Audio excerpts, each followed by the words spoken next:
Good morning, church family.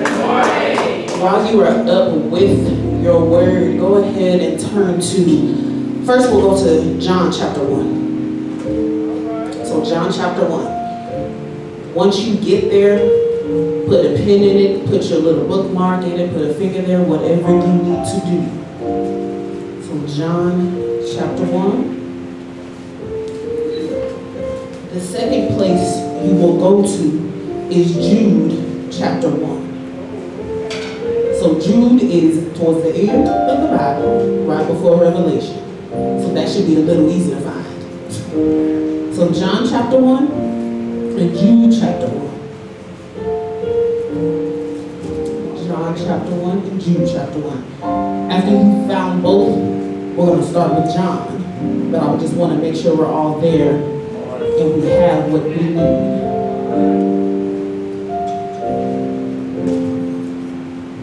John chapter 1, starting at verse 1. In the beginning was the Word, and the Word was with God, and the Word was God. Verse 2, He was with God in the beginning. Verse 3, through Him all things were made. Without Him nothing was made that was made. Now we'll flip on over to Jude chapter 1, and we'll go to verse 25. Cool thing about Jude, there's only one chapter, so you can't really get lost. So verse 25 says, to the only God, our Savior, be glory, majesty, power, and authority through Jesus Christ our Lord, before all ages, now and forevermore. Amen. You all may have a seat. Father God, I come thanking you for this moment, thanking you for this opportunity.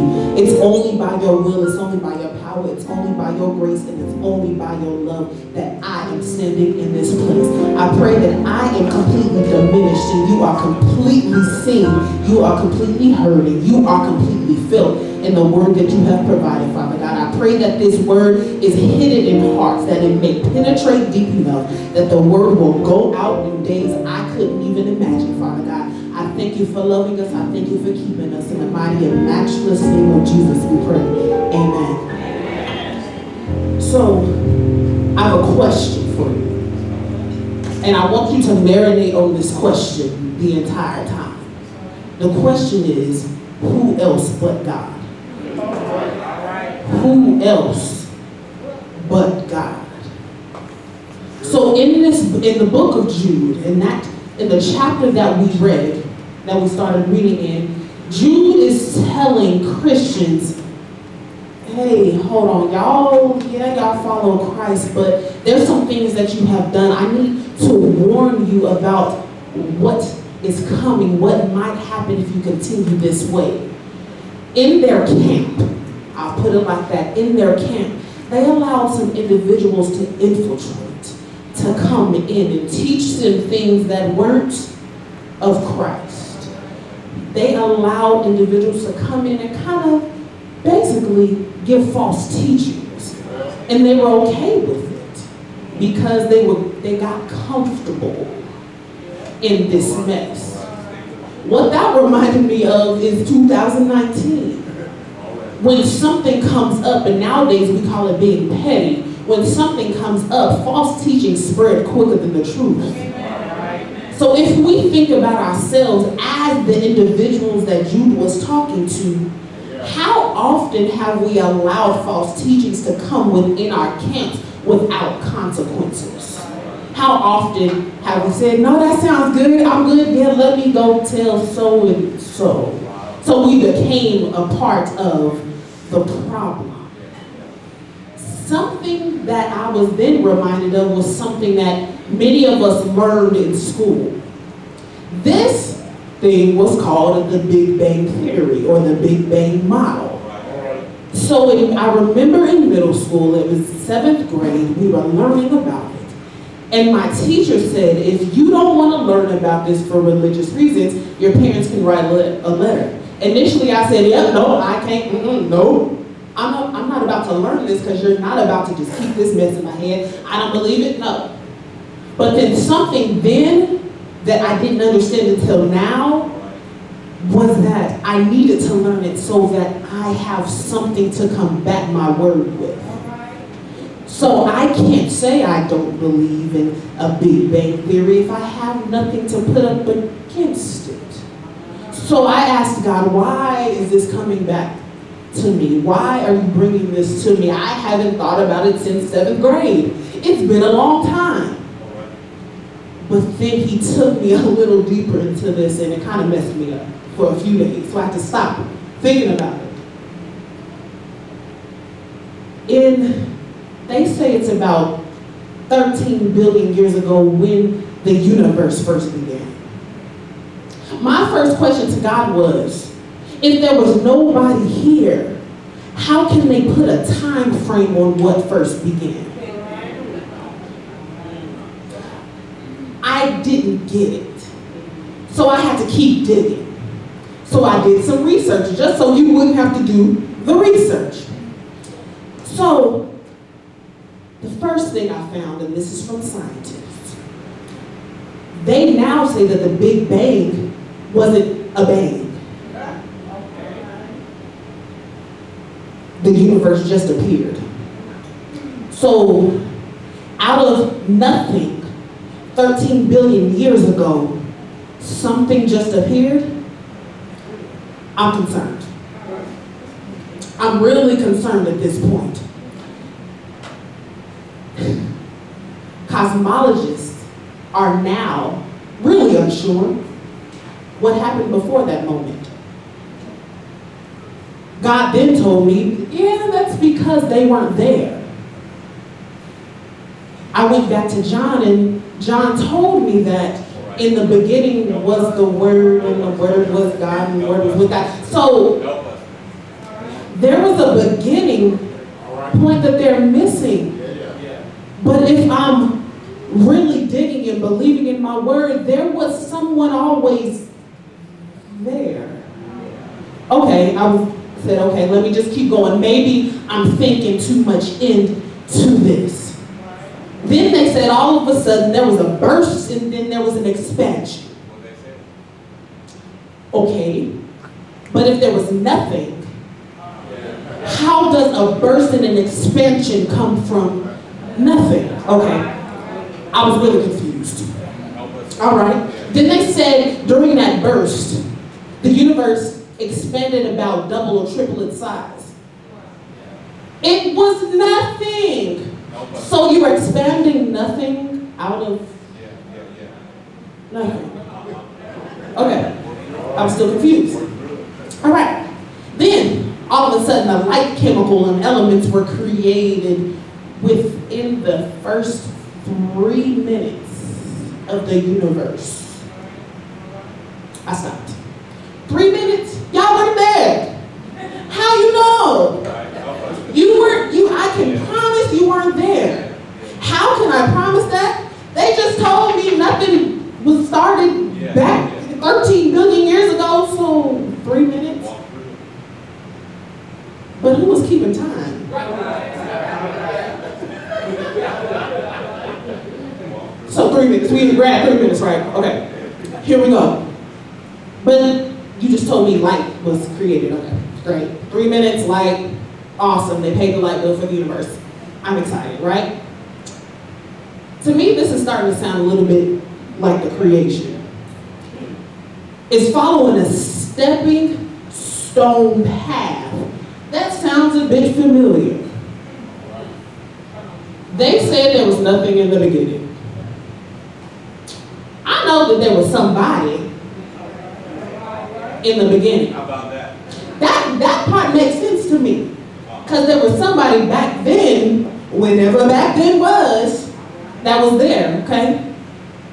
So, because it started sounding like the creation, I became even more intrigued. So I kept going with their little light in 3 minutes and, their timing, right? Then they said about 380 million years after the Big Bang, that wasn't a bang, matter cooled enough for some electrons to combine with nuclei to form neutral atoms. Out of nothing came light, There was an expansion, a bang that wasn't a bang, and then some particles decided to come together. Now, how did that happen if no one did it? I kept going. So, in this space, they then stated that there was an error followed by complete darkness. All right. Nothing, stuff. There was 3 minutes, there was some light. Some things came together, and then it was dark. How do y'all know this? I'm concerned. Are we making this up, or are we trying to put our foot on something that we don't want to believe? Because I'm still thinking about the creation in my head. So I said, okay, but if it weren't for God, who else would have had the authority in the beginning to orchestrate all of this? Who else but God? So during all of this time, then there was clumps of gas that was collapsed, and it was enough to form the very first stars in the galaxy. So you're telling me, hey, now there's stuff. Now things are starting to be created for what has come out of a bang that wasn't really a bang. Now astronomers started to comb the universe looking for more, the most far-flung and oldest galaxy to help them understand the properties of the early universe. What intrigued me about that is now they have to look at what God put in the sky to try to determine their next step. So you've told me that something has come out of nothing. There was a bang that wasn't really a bang. Light appeared, then it was dark, and then a galaxy just appeared. But now you're not sure what you're really looking at. So you have to look at the furthest star that God put out there to try to determine your next step. All right, but let's keep going. Many scientists think that the sun and the rest of our solar system was formed from a giant rotating cloud of gas and dust known as the solar nebula. Okay, let's say it was. Let's say the sun and the rest of everything we're on, including Earth, came out of gas and dust. One, that doesn't mean we should always be ashy just because we came from dust. Two, yes, we know that gas is natural, but that's not what this means.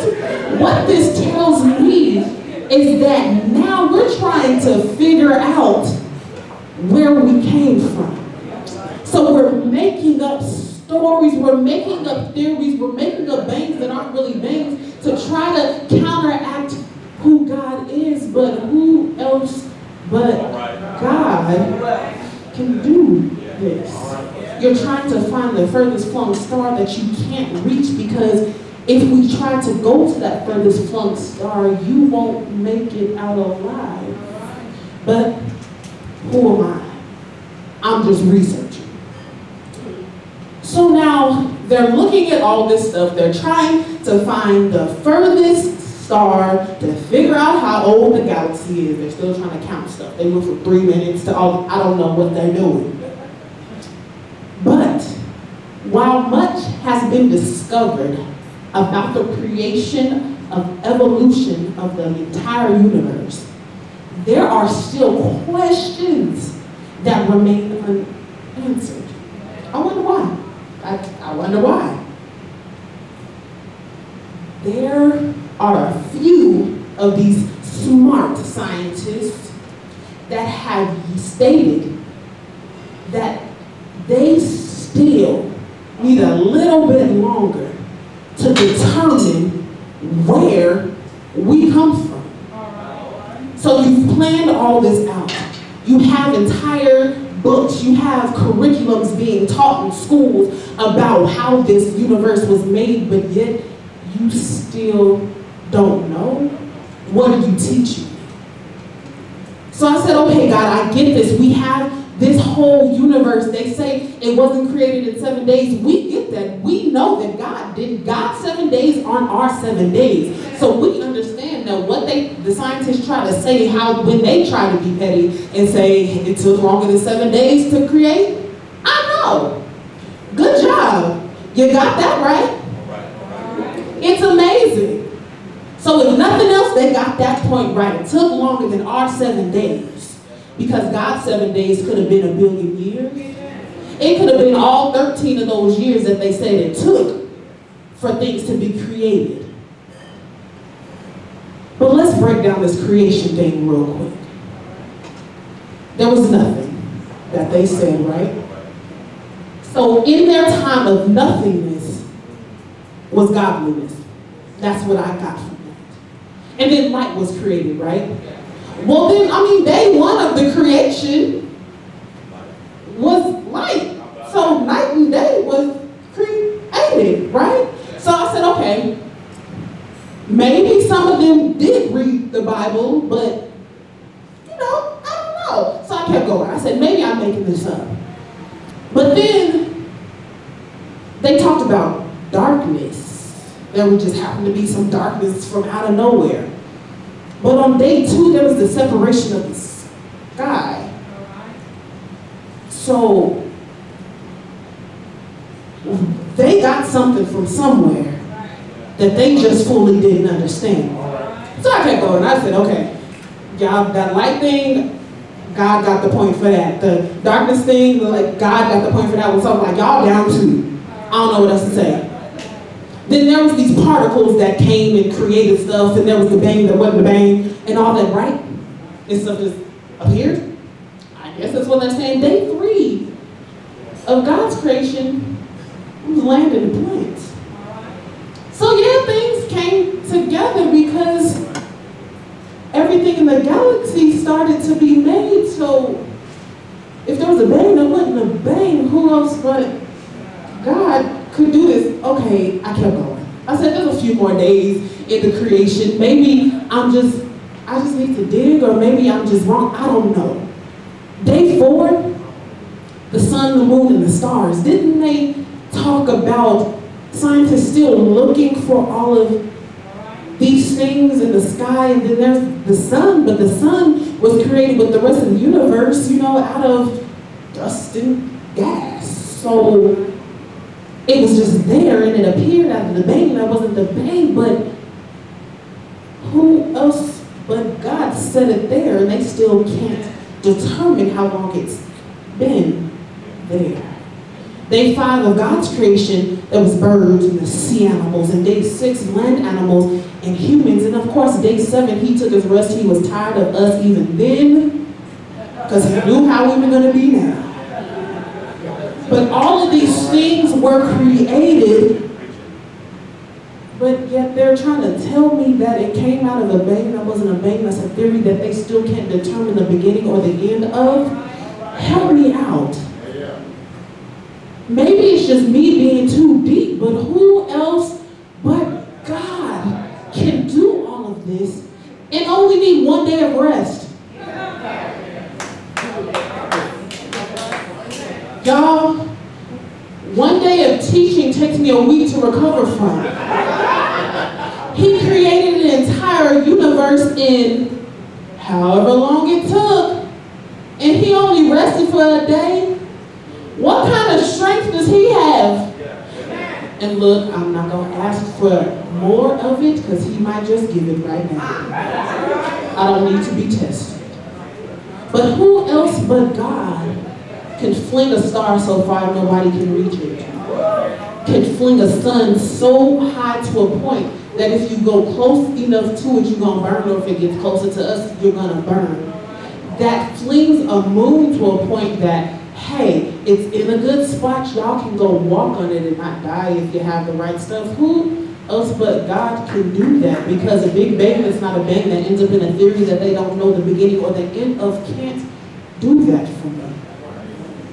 We say that we really get it, but do we really, really, really get it? Have we allowed ourselves to get so wrapped up in not having patience that we have put ourselves in solitary confinement? We've put ourselves in a place that we no longer look to see what all God has done. We just become content with what He is doing. We don't think about the past anymore. We stop worshiping about the past. We stop worshiping about what's to come. We set ourselves in solitary confinement to where we forget everything else. We've allowed individuals to come in and tell us about this big bang that's not a bang. We've allowed people to come in and make us forget that nobody else but God can create all of this, but still give us the answers that we need when we need it. We've put ourselves in solitary confinement and yet forget that in order to be released, all we need to do is reconnect. But who else but God? The deeper I dug, the more I began to see God in some of the very things I've taken for granted until this very point in my life. A few weeks ago, while in the mountains on a 3-day retreat, one of my classmates looked at me. He was just looking around. And he said, who else but God can make so many of the same things but make them function and look so different? I was trying to breathe, so initially I was like, what? I was like, what are you talking about? And then I just looked. I looked out over this mountain at the multitude of trees, at all of the animals, at all the bugs that were biting us. I looked at all of this, all of the grass, all of the plants, and it shook me. You have a ponderosa tree, whose second layer is a sweet part that bugs try to attack. And if that part's attacked, then the tree will die. But then you have the aspen that grows tall and has a darker bark. And so you have these two trees that grow the same way, but their functions are different. They die differently. They even get water just a little bit differently, but they're both trees. Who else but God can make these two trees as trees, but yet they can't live in the same environment for too long if they don't have the proper water that they need, if they don't have the proper shade, if they don't have the proper sun? Who else but God can do this? Then of course we have people, just look around here. Even if you have identical twins, their personalities are often different. Who else but God can make two people that look exactly the same but function a little differently? We have water. Some people might look at me crazy like, water? How is water different? Just think about the first two that most people learn about, fresh and salt water. They can't combine. There's a point in the water that when they do combine, they try to combine, they just crash because they can't mix. Who else but God can make water not mix? I can't. I can try. I can mix some salt water together. I can do that, but that's only because I know what God has done. Who else but God can make mountains so different? We have red rocks, literally. We have brown ones. We have black ones. We have other colors. Who else but God can make some rocks look different? It's a bunch of bugs. That's all I'm going to say. Then there are different water formations. I was able to go to Niagara Falls while I was in New York. And as I stood there in amazement, I thought about the fact that I can't create that. There's nothing I can do to take a tool, to take out rocks, to make all of this water rush down to look as beautiful as it does. Who else but God could form it in such a way that people flock from other nations, from other countries, from other cities, from other states, whatever it may be, to look at some water? It's water. Nothing else is in the water. At nighttime they may have lights, but it's just water. But who else but God can make water look so amazing? with all of the things that God has done in nature and in the very makeup of our lives, I began to become even more grateful. Simply because I started to remember that even through tragedy, we've still gone from triumph to triumph. Even with the naysayers in our ears, we're still pushing, we're here. It might be hard, things may not feel good, but you're still here. God is giving us this chance to shake some things up so that we can boot out those with false teachings attempting to invade our camp, attempting to invade our space. God has given us this whole instruction manual to say what you're going through, somebody in here went through it. Read it. Read about it. You'll get through it. Don't let the naysayers rule you.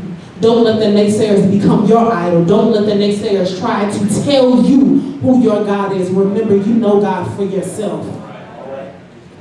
Now, what I'm getting ready to say literally has absolutely nothing to do with me because I'm not God. If you're a worshiper and not just a spectator, you should be able to worship God on these very words I'm getting ready to say. So if you need a moment, that was your moment.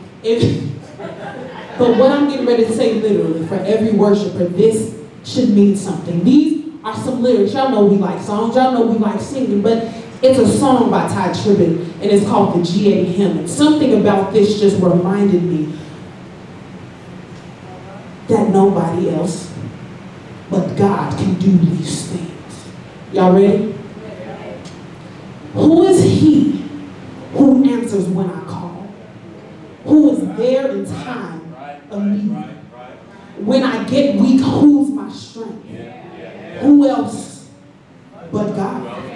Who has power beyond what eyes can see? Who orders the wind blow and rivers flow? So great and mighty, yet still cares for me. Who else but God? Now who is he who keeps my mind at ease? Who gives me praise for heaviness? And for ashes, who gives beauty? Who else but God? Now who is he who always makes a way? Who's the one who never fails? And in my trouble, who's my present help? Who else but God? Who is he who gives health to my flesh? Who allows my eyes to see? And who will be there when everyone else leaves? Who else? Who else but God? Now who's the one who died on Calvary and yet on day 3 rose again? And by his blood I've been redeemed. Who else but God? Now this one hit hard. Who deserves the glory that is due? Who deserves the glory that is due? I'm asking you a question at this moment simply because I believe you know the answer. Who deserves the glory that is due? And who should I give all of my praise? And when I give thanks, where should it go to? Who else but God? Who else but God? So in our doxology, in our chapter in Jude, in this very doxology that's telling us that it's an expression that we're giving to God and we're remembering who else but God can do all this, I need you to remember these very words. And if they mean something to you, I need to hear you. I need to hear your worship. To the only God, our Savior, be glory, majesty, power, and authority. Through Jesus Christ our Lord, before our ages, now and forever. So in the beginning, with the Big Bang, that wasn't a bang because they can't figure out when it started or when it ended. During that time, God was there. When the galaxy just burst out of nothing, God created the heavens and the earth. When light decided to just poof out of nothing, God decided that the first day, hey, we need some light. I need to see something. And then they said, oh, there was a star that happened to be flung. Oh, God, thank you. You You gave us the sun, you gave us the moon, you gave us the stars, you gave us this entire universe that they have no idea how to control because they still don't have answers. So to the only God, to the only God, our Savior, to the only God, our Savior, who else? Who else? Who else but God? Who else but God?